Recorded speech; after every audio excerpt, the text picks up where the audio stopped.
Minha esposa esqueceu de apagar o histórico do navegador. Não posso acreditar no que encontrei. Às 16h34, como melhorar a comunicação em um relacionamento. Eu só cliquei na aba de histórico para apagar a última coisa que eu tinha pesquisado quando notei a entrada. Com pressa, terminei o que estava fazendo e olhei para ela surpreso. Minha esposa e eu sempre fomos cuidadosos um com o outro, nunca dando indícios de suspeita. Não havia como ela poderia saber sobre nossas conversas privadas, mesmo que tivesse checado meu celular. Tínhamos uma regra de apagar mensagens sensíveis, e só nos comunicávamos por ligações.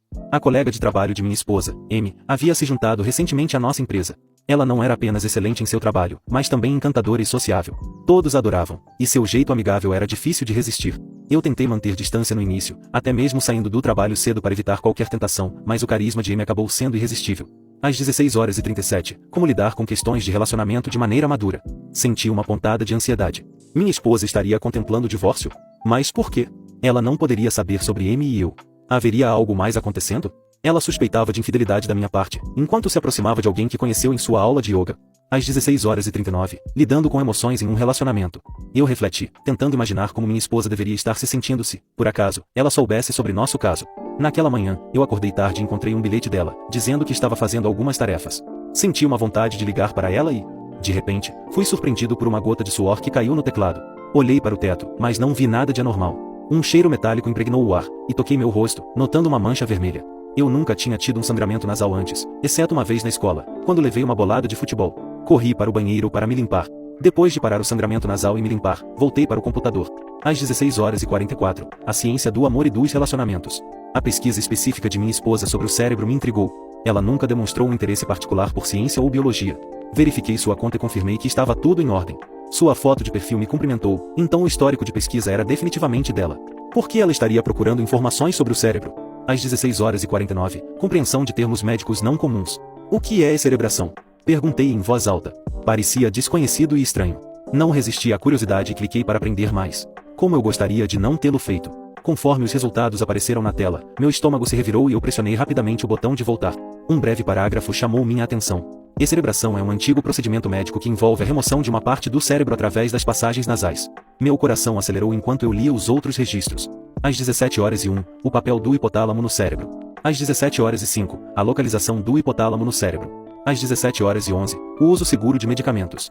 Minha pele se arrepiou enquanto eu continuava lendo, incapaz de desviar o olhar da tela. Eu estava tão absorto que não ouvi a porta da frente bater. Querido, estou de volta.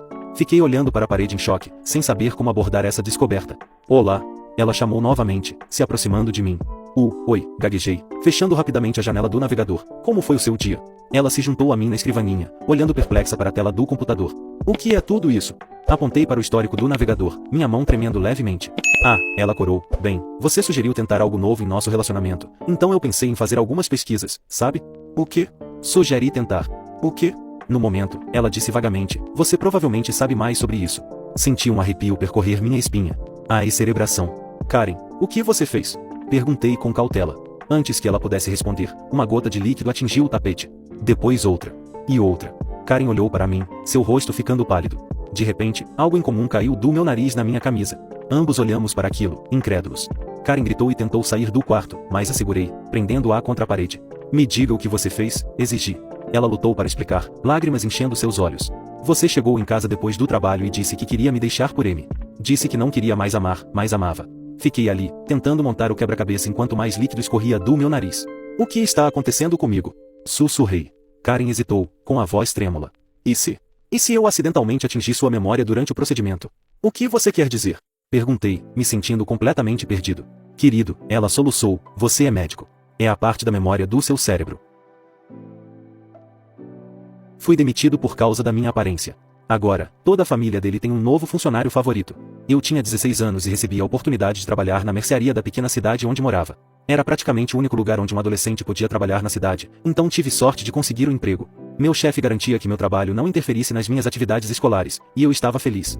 No começo, minhas funções incluíam abastecer prateleiras à noite e limpar toda a loja. Meu chefe reconheceu rapidamente meu esforço e me recompensou com mais responsabilidades. Passei de faxineiro para caixa e, depois de me formar no ensino médio, para gerente do turno da noite.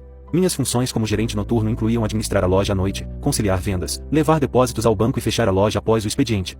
Eu tinha um ótimo relacionamento com meu gerente de loja e o gerente regional da nossa área de lojas. A loja fazia parte de uma cadeia fundada pelo proprietário de uma empresa de petróleo como forma de distribuir sua gasolina. Os funcionários tinham grande respeito pelo dono. Nas raras vezes em que ele visitava a loja, ele era gentil e agradecia pelo nosso trabalho. Ele estava se preparando para a aposentadoria, e seu genro estava assumindo o cargo de CEO. Como muitos adolescentes dos anos 90, deixei o meu cabelo crescer. À medida que meu cabelo crescia, meu gerente regional me pediu gentilmente para manter o cabelo longe dos olhos. Ele queria que eu fosse o mais profissional e acessível possível, já que ocupava um cargo de gerência. Eu concordei de bom grado. No final dos anos 90, a loja estava passando por uma reforma e os executivos da empresa estavam visitando com mais frequência. Aparentemente, um dos snobs executivos da empresa não gostou da minha aparência e fez um comentário ao meu gerente regional. Eu era um funcionário valorizado, e meu gerente regional deixou claro que minha aparência não era um problema. Ele lembrou que não havia regras contra cabelos compridos nas diretrizes da empresa. No entanto, meu gerente regional me alertou sobre a situação e me avisou que esse executivo poderia aparecer novamente e que eu deveria ficar atento se ele dissesse algo. Algumas semanas depois, esse executivo snob voltou à loja com alguns documentos para entregar ao gerente da loja. Eu havia sido instruído com antecedência a receber os documentos em nome dela, mas ela não sabia quem os entregaria. Eu havia acabado de cortar meu cabelo comprido alguns dias antes e furado as 2 orelhas. O mesmo sujeito que odiava cabelos longos se aproximou do balcão onde eu estava registrando as compras e pediu para falar com o gerente.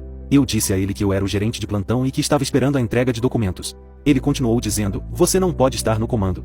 Nossa empresa nunca colocaria alguém com a sua aparência no comando." Fiquei completamente surpreso. Perguntei a ele o que ele queria dizer. Ele disse que eu parecia uma garota com os brincos e que não havia lugar para isso ali. Ele disse que eu tinha que tirar os brincos. Defendi-me respeitosamente, dizendo a ele que não havia regras estabelecidas para a aparência. Fui um funcionário exemplar por vários anos e me foi confiada a loja todas as noites em que trabalhava. Ele me repreendeu na frente de alguns dos nossos clientes habituais por responder de volta a ele. Ele deixou a papelada e saiu da loja. Vi ele pegar o celular para fazer uma ligação enquanto saía. Apenas alguns minutos depois, meu gerente regional ligou para a loja para falar comigo. Ele queria ouvir meu lado da história. Ele se desculpou, mas me disse que esse cara estava determinado a criar um problema com a minha aparência. Uma semana passou, e eu vi que estava escalado para um sábado de manhã. Isso era incomum, já que eu era o gerente noturno. Cheguei para o trabalho e o gerente regional estava lá. Ele conversou comigo no escritório e me disse o quanto lamentava ter que me demitir. Perguntei com base em que. Ele respondeu insubordinação. Fiquei sem palavras. Até hoje, nunca tive nenhum outro problema em um local de trabalho. Disse ao meu gerente regional que iria lutar contra isso. Ele até fez a gentileza de anotar o número da Comissão de Igualdade de Oportunidades de Emprego. Fui para casa, que era com os meus pais, já que estava em casa da faculdade no verão. Expliquei ao meu pai o que estava acontecendo. Ele não queria que eu apresentasse a reclamação, mas eu estava determinado a me defender contra esse valentão corporativo. Depois de falar com alguém no escritório da Comissão de Igualdade de Oportunidades de Emprego, ela acreditou que eu tinha um caso de demissão injusta. Eles se ofereceram para me encontrar naquela tarde. Antes de dirigir para Dallas para me encontrar com alguém sobre o meu caso, decidi dar à empresa a chance de me oferecer meu emprego de volta. Eu realmente gostava do meu trabalho. Eu adorava as pessoas da loja e todos os clientes com quem eu interagia todos os dias. Não achava que seria capaz de encontrar outro emprego que me desse a flexibilidade de trabalhar nos finais de semana durante a escola de música e me desse horas completas em cada intervalo. Eu realmente queria que isso funcionasse. Então, liguei para os escritórios corporativos. Após algum tempo em espera, fui realmente transferido para o CEO da empresa. Lembre-se do genro, que agora estava totalmente no comando depois que o maravilhoso dono se aposentou. Ele estava ciente da demissão, porque provavelmente aprovou, mas só havia ouvido o lado da história que vinha do amigo preconceituoso corporativo em quem confiava. Respeitosamente, disse ao CEO que adoraria me encontrar com ele e ter a oportunidade de compartilhar meu lado da história. Queria dar a ele o quadro completo de quem eu era, não uma ideia baseada na minha aparência. Ele me disse que não precisava se encontrar comigo para entender que eu era um moleque tentando se safar sendo desrespeitoso com um administrador da empresa. Disse a ele que estava planejando me encontrar com a Comissão de Igualdade naquela tarde e agradeci pelo tempo dele. Depois da minha reunião, a pessoa encarregada do meu caso protocolou um pedido de demissão injusta. Ela disse que levaria um pouco de tempo, mas que a empresa provavelmente teria que me pagar um salário médio pelos próximos 6 meses. Foi um acordo muito bom. Pude tirar um semestre de folga do trabalho e me concentrar totalmente nos meus estudos na faculdade enquanto recebia um salário pelo correio. Foi ótimo. Depois veio o processo. A empresa manteve sua alegação de que uma única instância de desobediência era motivo legal para me demitir e que eu estava sendo desobediente por não cumprir as exigências de um funcionário de alto nível. Recebi uma carta pelo correio informando que a empresa estava me processando por uma quantia igual ao salário que eles me haviam dado ao longo de 6 meses. Tive que informar um dos meus professores que perderia a aula por um dia para a audiência. Sentei na minha cama no meu apartamento na faculdade enquanto ouvia pelo telefone 2 advogados da empresa argumentando contra mim. O CEO da empresa estava na linha também. O juiz tinha uma cópia do manual do funcionário do meu tempo na empresa, que não mencionava a aparência do funcionário. Meu gerente e o gerente regional deram depoimentos positivos em meu favor. O juiz essencialmente disse à empresa que isso era mesquinho, que seus custos legais excediam em muitos 6 meses de pagamento que eles me haviam dado. Disse a eles que parecia que estavam tornando isso pessoal. Sua decisão foi que eu manteria os 6 meses de pagamento. Mas isso não foi minha vingança. Após o semestre da faculdade sem emprego, era hora de arranjar um trabalho temporário que eu esperava poder manter nos fins de semana e que pudesse se tornar em período integral durante meu último verão antes de me formar. Candidatei-me a uma grande rede de varejo que tinha uma extensa seção de eletrônicos. Eu queria vender eletrônicos. Durante minha última entrevista, a agente de recursos humanos perguntou sobre minha demissão. Ela se divertiu muito ouvindo a história. Ela perguntou se eu me importaria de tirar os brincos para trabalhar lá, pois era contra a política da empresa para homens. Eu disse a ela que, com certeza, tiraria os brincos para trabalhar. Além de ser contra a política da empresa, eu planejava ser professor em breve, e os professores homens no Texas simplesmente não usavam brincos naquela época. Eu me saí bem nessa loja. As HDTVS haviam acabado de se tornar populares, e as TVs de projeção estavam vendendo como água. Eu estava trabalhando com comissões, e os cheques eram ótimos. Trabalhei com muitas pessoas que não entendiam todos os aspectos da transição para HDTV e realmente não conseguiam responder a perguntas importantes dos clientes. As HDTVS não eram precificadas como são hoje. A maioria das marcas conhecidas custava mais de $4.000 naquela época. Os consumidores desejavam ter muita confiança nas compras de tanto valor. Rapidamente me tornei o cara a quem recorrer para isso. Clientes satisfeitos indicavam amigos e familiares para mim. Eu adorava esse trabalho. Tive a sorte de fazer uma das minhas melhores vendas para um casal aposentado que tinha condições de comprar o melhor de tudo. Eles queriam o melhor, mas também queriam entender todos os detalhes e ter confiança em sua compra. Eles tinham ido a alguns lugares que não conseguiam responder às suas perguntas, e então, vieram a mim. Havia algo familiar no senhor. Eu sentia que o conhecia de algum lugar, mas não conseguia lembrar onde. Na hora da compra, os clientes precisavam me fornecer seus nomes e endereços para a entrega. Fiquei absolutamente atordoado ao ouvir o nome dele. Um ex-proprietário, agora aposentado da rede de supermercados onde costumava trabalhar. Eu não o tinha reconhecido com roupas casuais e fora do ambiente da loja. Sua esposa era incrivelmente gentil e muito elogiosa em relação a mim.